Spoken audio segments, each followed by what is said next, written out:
Carcinoma de células escamosas. En relación con la incidencia de todos los tipos de cáncer, el carcinoma de células escamosas, bucal y bucofaríngeo, representa alrededor del 3% del total en hombres y 2% en mujeres. La tasa de supervivencia del carcinoma bucal y bucofaríngeo se ha mantenido desalentadoramente baja y bastante constante. No obstante, los avances en la detección y tratamiento de muchas otras enfermedades malignas. En la actualidad, la mejoría de las tasas de supervivencia estriba en la detección temprana, área en la cual los profesionales de la odontología deben representar un papel primario. La cavidad bucal es fácil de examinar y accesible para biopsia, lo que hace el diagnóstico temprano un objetivo realista y alcanzable para controlar el cáncer bucal. Características clínicas del carcinoma de los labios. Desde un punto de vista biológico, los carcinomas del labio inferior deben separarse de los del labio superior. Los carcinomas del labio inferior son mucho más comunes. La luz ultravioleta y fumar pipa poseen mayor relevancia como causa de cáncer del labio inferior que el del superior. La tasa de crecimiento es más lenta para el cáncer del labio inferior respecto del superior. El pronóstico para lesiones del labio inferior es en general muy favorable, en tanto que para anomalías del labio superior solo es regular. El carcinoma de los labios explica 25 a 30% de todos los cánceres de boca. Aparece con mayor frecuencia entre los 50 y los 70 años de edad y afecta con mucha mayor propensión a hombres que a mujeres. Las lesiones surgen sobre el borde rojo labial y pueden asumir la forma de úlceras crónicas que no cicatrizan, o de lesiones exofíticas, a veces de naturaleza verrucosa. Por lo regular, la invasión profunda se presenta más tarde en el curso de la enfermedad. La metástasis a ganglios linfáticos locales submentonianos o submandibulares es rara, pero es más probable con malformaciones grandes escasamente diferenciadas. Características clínicas del carcinoma de la lengua. El carcinoma de células escamosas de la lengua es el proceso maligno intrabucal más común, excluyendo las lesiones de los labios, explica entre 25 y 40% de los carcinomas de la boca. Muestran predilección definida por hombres en los decenios sexto, séptimo y octavo de la vida. Sin embargo, las lesiones pueden desarrollarse en personas muy jóvenes, si bien solo ocasionalmente. Estas anormalidades suelen mostrar una conducta bastante agresiva. El carcinoma de la lengua casi siempre es asintomático. En las últimas capas, cuando ocurre la invasión profunda, el dolor o la disfagia pueden ser quejas prominentes del paciente. Su aspecto clínico característico es el de una úlcera indurada con bordes elevados que no cicatriza. Algunas veces la neoplasia puede presentar un patrón de crecimiento exofítico notorio y también uno endofítico. Prácticamente todas las placas eritoplásicas que aparecen sobre la lengua son carcinomas de células escamosas, in situ o invasivos en el momento que se descubren. La localización más común del cáncer de lengua es la porción posterior del borde lateral, que explica hasta 45% de las lesiones linguales. Solo raras veces las anomalías se desarrollan sobre el dorso o la punta de la lengua. Alrededor del 25% de los cánceres de lengua surgen en el tercio posterior o la base de este órgano. Dichas anormalidades son más problemáticas que otras debido a su avance asintomático en un área difícil de visualizar. Características clínicas del carcinoma del piso de la boca. El piso de la boca es la localización intrabucal que ocupa el segundo lugar como sitio más frecuente del carcinoma de células escamosas y explica 15 al 20% de los casos. Una vez más, los carcinomas en esa zona se presentan de manera predominante en hombres de edad avanzada, en particular fumadores y alcohólicos crónicos. El cuadro habitual de presentación es el de una úlcera indurada e indolora que no cicatriza. También pueden adoptar la forma de una placa blanca o roja. En ocasiones, la lesión puede infiltrar extensamente los tejidos blandos del piso de la boca, reduciendo la movilidad de la lengua. La metástasis a ganglios linfáticos submandibulares no es común en anomalías del piso de la boca. Características clínicas del carcinoma de la mucosa bucal y gingival. Las lesiones de la mucosa bucal y la gingiva explican cada una casi 10% de los carcinomas bucales de células escamosas. Los hombres en el séptimo decenio de la vida constituyen el grupo típico afectado. El hábito de masticar tabaco es un factor etiológico importante en las alteraciones malignas de estas regiones. El cuadro clínico inicial varía desde una placa blanca hasta una úlcera que no cicatriza y una lesión exofítica. Características clínicas del carcinoma del paladar. Existe cierta justificación para distinguir el cáncer de los paladares duro y blando.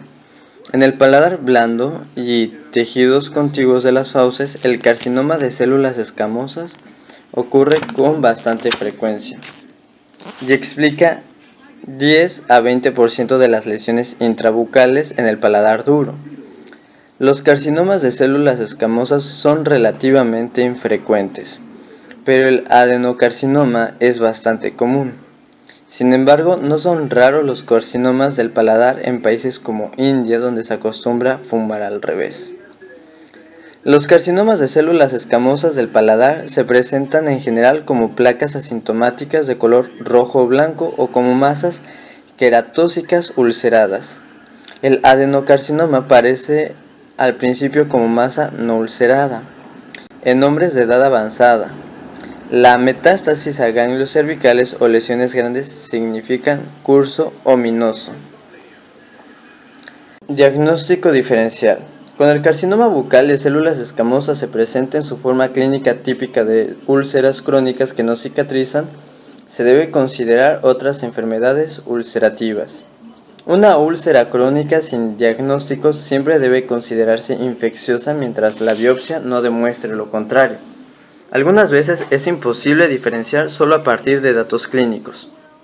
La tuberculosis, sífilis e infecciones micóticas profundas en la boca de las expresiones del cáncer bucal. El traumatismo crónico, incluidas las lesiones facticias, también pueden simular carcinoma de células escamosas. Es de suma importancia elaborar un expediente cuidadoso y confirmar el diagnóstico con biopsia.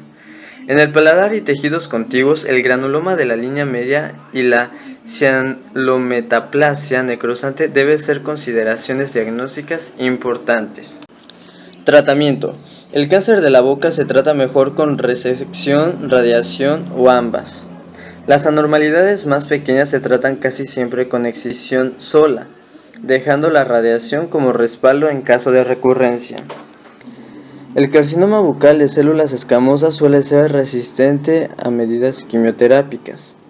Aunque los fármacos anticancerosos pueden reducir el volumen del tumor y retardar su propagación, la profunda morbilidad relacionada con este tipo de terapéutica no justifica algunas veces su empleo. Cuando se aplica quimioterapia para el tratamiento del carcinoma bucal de células escamosas, se la elige por lo general como terapéutica coadyuvante en casos avanzados.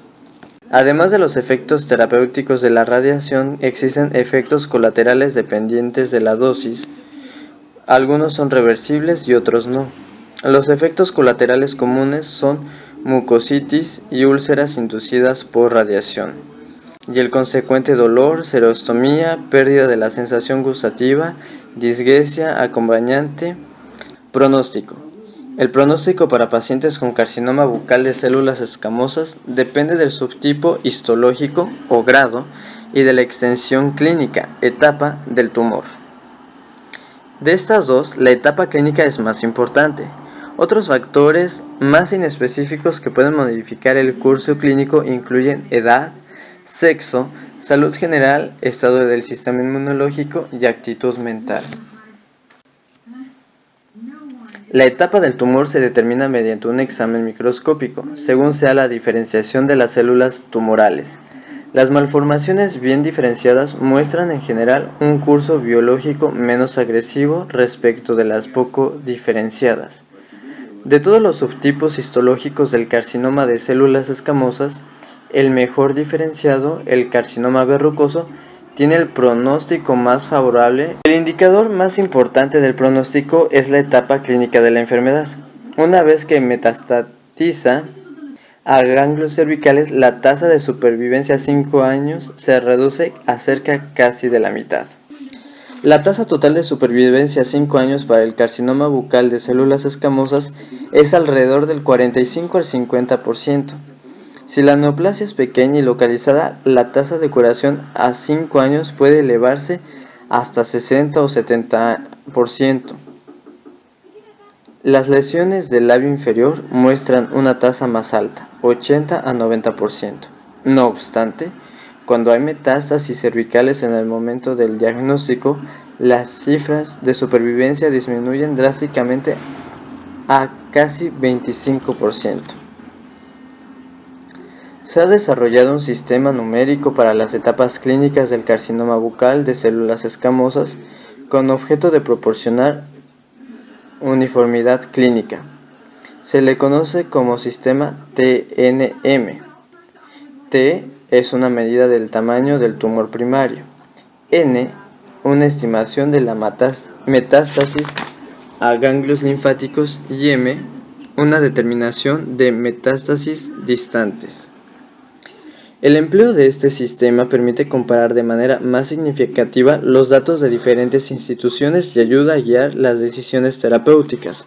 Conforme la etapa clínica avanza de 1 a 4, el pronóstico empeora. Otro factor que desempeña un papel en el pronóstico integral de cáncer bucal es el mayor riesgo para desarrollar una segunda lesión primaria. Estas anomalías no representan recurrencia o persistencia del tumor original, sino nuevas lesiones separadas topográficamente en el conducto alimentario o incluso en otros órganos de los sistemas. Alrededor del 10% de los pacientes con cáncer bucal sufre una segunda lesión primaria, habitualmente en el primer o segundo año del seguimiento.